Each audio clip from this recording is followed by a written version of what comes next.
Magandang araw po sa lahat. Gusto ko ipaalam sa lahat na karamihan sa mga jokes natin sa Pinas ay mga luma na. Katulad ng karamihan sa mapapanood ninyo dito. Nais ko lang iangat ang antas ng pag-deliver ng jokes sa pamamagitan ng paggawa ng animated video para hindi tayo parang nagbabasa ng comics o kaya ay nakikinig sa radyo. Kahit papaano, ngayon ay para na tayong nanonood ng cartoons sa TV. At sa mga kabataan na hindi pa narinig ang mga jokes na ito, sana ay mapasaya ko kayo kahit sandali. Happy viewing. Maraming salamat po. Bossing! Di mo ba alam na bawal ang ginawa mo? May batas tayo na nagsasabing urinating in public is against the law? Boss, keep amo. I am not urinating against the law. I am urinating against the wall.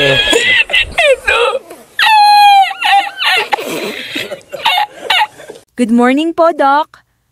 Magpapacheck up po sana. Okay, Iha. Sige. Maghubad ka na ng t-shirt mo at humiga ka doon sa clinical bed. Ang lola ko po papacheck up, Doc. Hindi ako.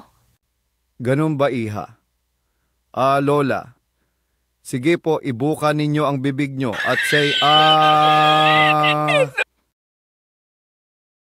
Nabalitaan mo ba pare yung nagyari sa kapitbahay namin? COVID case pala yon. Pinakremate, ayun nakaburol ngayon. Ganun naman talaga pare ang ginagawa ngayon. Pag na-COVID, cremate agad para hindi makahawa. Kakaiba ito pare. Kasi pinakremate nila, buhay pa. Alam mo, Carding, nag-usap kami ng masinsinan ni Mrs. kagabi. Sabi ko, talagang ganyan ang buhay. Minsan di natin kayang kontrolin ang resulta ng mga pangyayari. May mga bagay na gusto natin lumabas na maganda, pero pangit ang nagiging resulta. Na para bang may mga outside forces na nagkokontrol dito. Lastly, sabi ko, just move on. And learn to embrace your mistakes. So, may drama palang nangyari kagabi ha? O ano naman ang sagot niya? Tahimik lang siya pare. Tas lumapit at niyakap niya ako. Tas sabi niya, tama ka. I'll embrace my mistakes.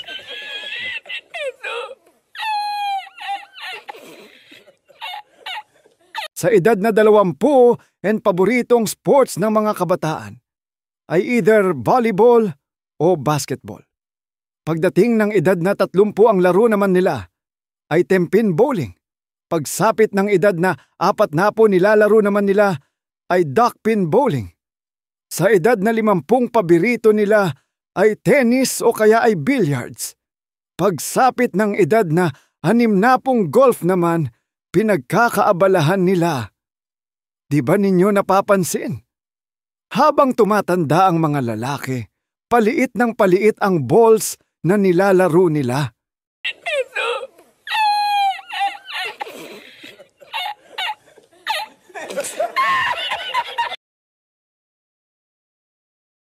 Dede na anak. Kanina ka pa di dumedede. Magugutom ka niyan. Sige ka, ibibigay ko itong didi sa katabi natin.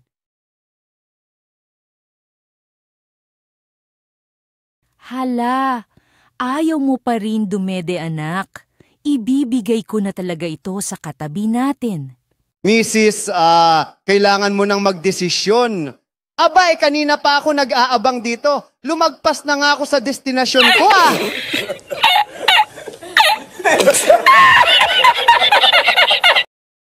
Diana, pwede ba ako manligaw? Siyempre naman. Di nga.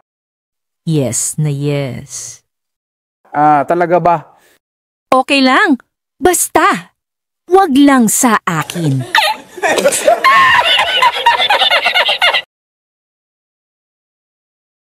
Sa Pilipinas lang talaga ako nakakita ng candy na pwedeng isukli pero di pwede ibayad. Hay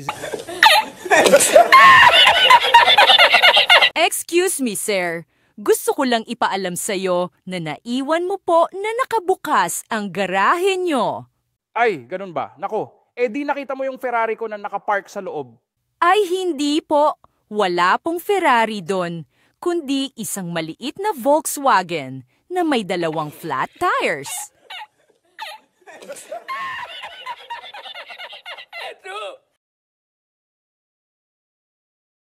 Han, gusto mo bang magpadagdag ako ng boobs? Wag na, Han. Tama na yung 2.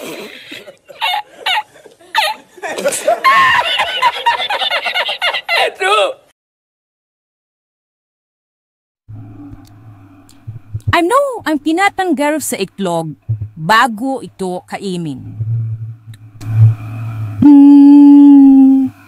Boho?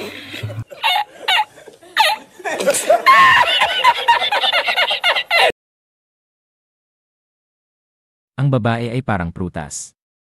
May iba't ibang kulay, flavor at itsura. Ang problema sa aming mga lalaki ay mahilig kami sa fruit salad.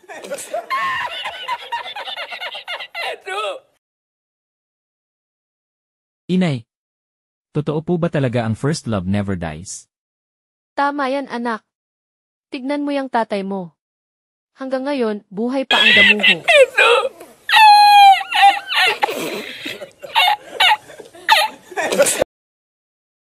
Baba. Bababa. What the heck? What kind of language is that? Don't you know any other words? Malamig lang ang panahon, jowa na agad ang hanap mo. Magmainit na lugaw ka kaya, may itlog din yon. Bossing, ano bang nangyari? Bakit nanginginig ka yata sa takot? Nakita ko kasi ang asawa ko sa labas ng hotel. Wala naman yata siyang kasama, bossing. Siya, walang kasama. Pero ako, meron.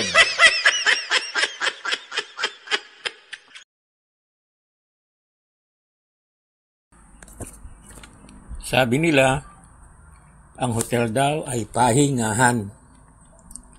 Pero ba't ganun? Paglabas, pagod.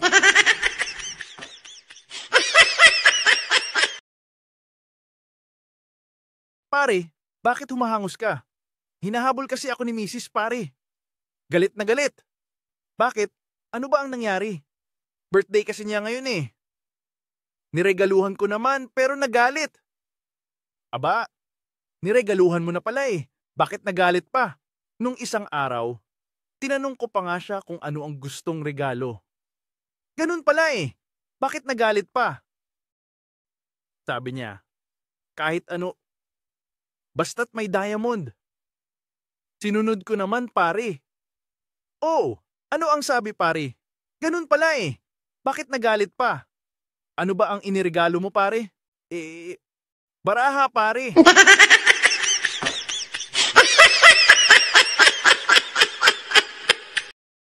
Mga uri ng lalaki, hipon.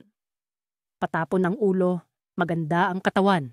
Nagkalat sa Malate, Cubao at Palengke, lollipop. Ulo lang ang mapapakinabangan dahil hindi maganda ang katawan, bulalo. Pangit ang muka, pangit din ang katawan, pero masebo at mataba ang utak. In other words, brainy. Buko, hindi na nga gwapo, pangit pa ang katawan, wala pang laman ang utak, pero malinis ang kaluluwa.